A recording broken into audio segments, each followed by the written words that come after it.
राधिका बरसाने वारी की जय। राधे राधे। माघ मास महात्म्य अध्याय 4। चौथे अध्याय में महर्षि वशिष्ठ जी राजा दिलीप को माघ महात्म्य की कथा सुनाते हुए कहते हैं, राजन, एक समय धरती पर 12 वर्षों तक वर्षा नहीं हुई। पृथ्वी पर जल का अभाव हो गया। सभी मनुष्य जल के अभाव के कारण धर्म, नियम, स्नान, संध्या वंदन और वेद पाठ से दूर हो गए। सारी पृथ्वी जल, फल, फूल से विहीन हो गई। लेकिन उस महाअकाल की स्थिति में भी रेवा नदी के किनारे विंध्याचल पर्वत पर हरे भरे वृक्ष थे और थोड़ा जल भी था, लेकिन फल फूलों का वहां भी अभाव हो गया था। इसी कारण ऋषि भृगु अपने शिष्यों के साथ हिमालय पर्वत पर चले गए। कैलाश पर्वत के पश्चिम में मणिकूट नाम का पर्वत था, जो बहुमूल्य रत्नों और मणियों से सजा हुआ था। वहीं हिमालय पर कई सिद्ध लोग निवास करते थे। वहीं भृगु ऋषि ने शरण ली। मास का महत्व बताते हुए आगे ऋषि कहते हैं, राजन, माघ मास का प्रत्येक दिन पर्व माना गया है।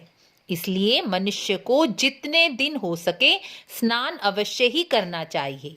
जो प्रत्येक दिन स्नान ना कर सके वह माघ मास की विशेष तिथियों पर स्नान अवश्य करे।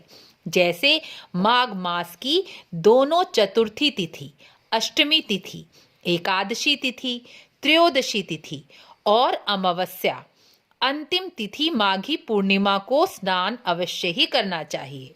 माघ मास में ठंड अधिक होती है, इसलिए ब्रह्म मुहूर्त में स्नान करना कठिन जान पड़ता है।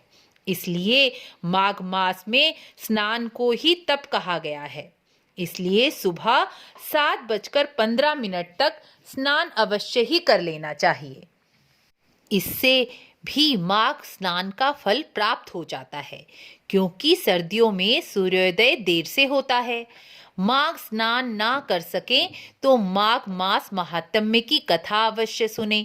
जो स्वास्थ्य के कारण स्नान नहीं कर पाते वह आंशिक स्नान यानी दोनों हाथ पैर मुंह धोकर भी माघ महात्म्य की कथा सुनेंगे तो पुण्य की प्राप्ति अवश्य ही होगी। जिस तरह भगवान की लीलाएं कथाएं सुनने से धीरे धीरे भगवान में श्रद्धा, भक्ति, प्रेम होने लगता है, उसी तरह धर्म की बातें माघ महात्म्य सुनने से धीरे धीरे धर्म को अपने जीवन में धारण करने की इच्छा भी होने लगेगी। इसलिए कहा गया है कि धर्म को धारण करने से धर्म भी आपको रक्षित करता है। इसी प्रकार चौथा अध्याय पूर्ण हुआ। माघ मास में किए जाने वाला चौथा उपाय अब मैं आपको बताती हूँ।